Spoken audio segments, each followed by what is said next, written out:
यह सुनने के बाद से जीवन में कभी हार नहीं मानोगे। एक समय की बात है, गौतम बुद्ध के हजारों शिष्य उनके पास अध्ययन करने आते थे। गौतम बुद्ध से जब भी कोई चीज से ज्ञान प्राप्त कर लेता था तो उसे किसी दिशा में लोगों को जागरूक करने तथा शिक्षा देने के लिए भेज दिया करते थे। बुद्ध का एक शिष्य बुद्ध के आश्रम में लगभग 6 सालों से था।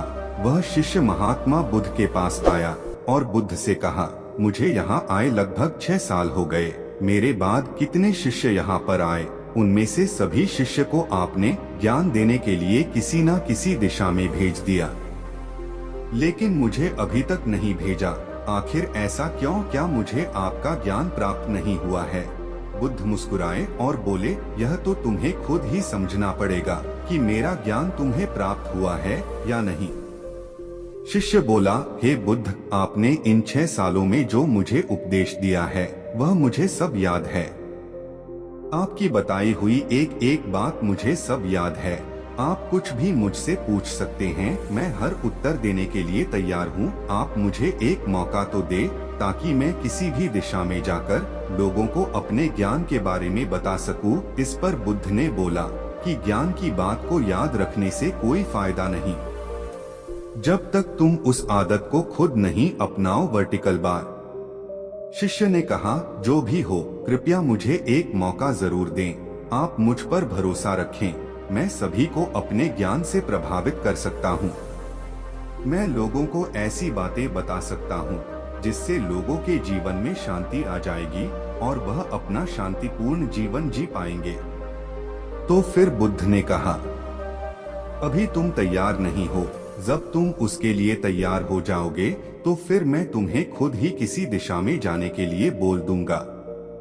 शिष्य ने कहा, क्या आपने मुझे इन 6 वर्षों में इतना भी ज्ञान नहीं दिया कि मैं किसी को प्रभावित ना कर पाऊं? बुद्ध ने कहा, ठीक है, तुम पूर्व दिशा में चले जाओ, वहाँ एक गांव मिलेगा। वहाँ से भिक्षा मांग कर लाना और अपने ज्ञान से लोगों की मदद करना। कल सुबह तुम वहाँ अकेले जाना और शाम में आकर मुझे बताना कि तुमने लोगों की सहायता कैसे की। शिष्य यह बात सुनकर बहुत खुश हुआ और आशीर्वाद लेकर चला गया।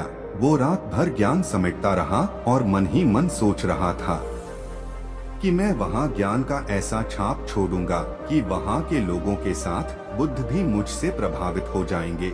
सुबह उठकर वह महात्मा बुद्ध को प्रणाम करने गया। उन्हें प्रणाम कर वह पूर्व दिशा की तरफ निकल गया। शाम को जब वह वापस आया तो बुद्ध ने देखा कि शिष्य के माथे पर चोट लगी है और खून बह रहा है। बुद्ध ने उसे पट्टी की और पूछा, तुम्हें चोट कैसे लगी? शिष्य ने कहा, वहाँ के लोग बेहद ही दुष्ट हैं, उन्हें जरा भी बुद्धि नहीं है।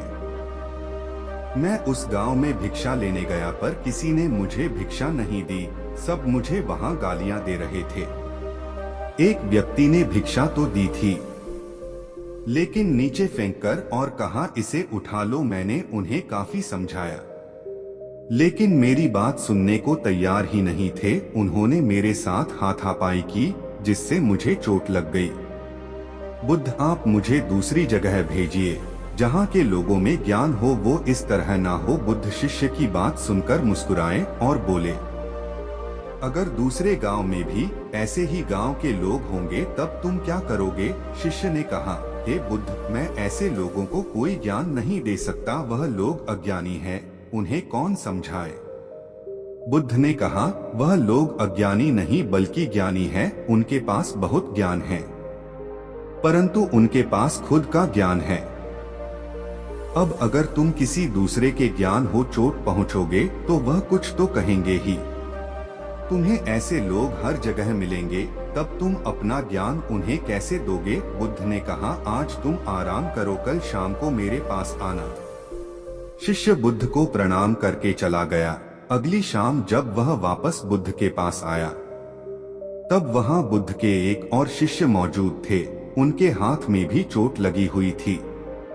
बुद्ध ने शिष्य के हाथ पर चोट देख उस पर पट्टी की और उससे पूछा, तुम्हें यह चोट कैसे लगी? शिष्य ने कहा, आपने पूर्व की ओर एक गांव में मुझे जाने के लिए कहा था तो वहीं मुझे चोट लगी।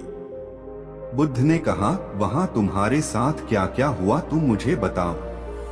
शिष्य ने कहा, वहाँ पर मैंने सबसे भिक्षा मांगी, लेकिन किसी ने भी भिक्षा नहीं दी। एक व्यक्ति जिसने भिक्षा दी भी तो मुझे जमीन पर फेंक कर दी थी और कहा उसे उठा लो, तो मैंने उसे उठाकर अपने झोले में रख लिया और मैंने उसे सफल होने का आशीर्वाद दिया। तब उस व्यक्ति ने मुझसे कहा, आप बड़े अजीब लगते हो, मैं आपका अपमान कर रहा हूँ और आप मुझे आशीर्वाद दे रहे हो। तो मैंने उनसे कहा कि आप दानी हो, आपने मुझे दान दिया है, इसलिए मैं आपको आशीर्वाद दे रहा हूँ। फिर मैं वहाँ से आगे गया तो कुछ लोगों ने मुझे वहाँ से वापस जाने के लिए कहा।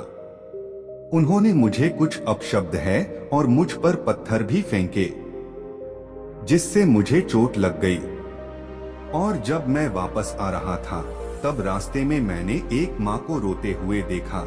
वह अपने बीमार बच्चे को लेकर चिंतित थी। मैं तुरंत जंगल से जाकर उसके लिए जड़ी बूटी लाया, लेकिन वहाँ के कुछ लोग जड़ी बूटी देने नहीं दे रहे थे। फिर मैंने उनसे विनती की वह मुझे उस बच्चे का इलाज करने दे, उसके बाद वह जैसा कहेंगे मैं ठीक वैसा ही करूँगा। फिर जिस व्यक्ति ने मुझे भिक्षा दी थी उसने गांव वालों को समझाया। तब उन्होंने मुझे उस बच्चे को जड़ी बूटी लगाने दी। उसके कुछ देर बाद वह बच्चा ठीक हो गया। फिर गांव के जिन लोगों ने मुझसे अभद्र व्यवहार किए थे उन्होंने मुझसे माफी मांगी और धन्यवाद कहा। फिर मैं वहां से वापस आ गया। हे बुद्ध, मेरी आपसे एक विनती है, उस गांव के लोग बहुत भोले भाले हैं। क्या मैं रोज उसी गांव में जाकर भिक्षा मांग सकता हूँ? यह सभी बातें पहला शिष्य खड़ा होकर बड़े ध्यान से सुन रहा था। उसने यह सुनते ही बुद्ध के चरणों में गिरकर कहा, हे बुद्ध, मैं समझ गया हूँ कि अभी मैं उस लायक नहीं हुआ हूँ कि मैं दूसरों को ज्ञान दे सकूं। बुद्ध ने कहा, हमें बाहर वैसे ही लोग दिखाई देते हैं जैसे हम अंदर से होते हैं। जब तक स्वयं को नहीं बदल सकते तब तक किसी को नहीं बदल सकते हैं। खुद में बदलाव लाना ही जरूरी है। अपने आप में बदलाव लाकर ही इस दुनिया को आप जीत सकते हो। तो दोस्तों, ये लाइफ चेंज स्टोरी कैसी लगी? इस कहानी से प्राप्त ज्ञान से अब आपके जीवन में सकारात्मक बदलाव जरूर आएगा।